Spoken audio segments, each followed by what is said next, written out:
এক বৃদ্ধ তেঁতুল গাছ, যার বয়স প্রায় ৭০, সে কলকাতার ব্যস্ত রাস্তায় দাঁড়িয়েছিল। গ্রীষ্ম, বর্ষা, শীত সবকিছু দেখেছে। ছায়া দিয়েছে পথিকদের, ফল দিয়েছে ছোটদের, আর আশ্রয় দিয়েছে অনেক পাখি পকাকে। যখন শহর ছোট ছিল তখন থেকেই সে ওখানে, কিন্তু এখন চারপাশে উঠেছে বড় বড় দালান। একদিন সকালে কিছু লোক এলো, তাদের হাতে মাপার যন্ত্র আর প্ল্যান।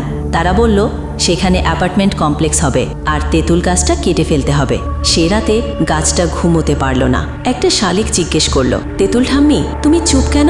গাছটা বলল, এই জায়গাটা কি শুধু মানুষের জন্য? আমাদেরও কি একটু জায়গা থাকা উচিত না? পরের দিন সকালে একটা অবাক ব্যাপার ঘটল।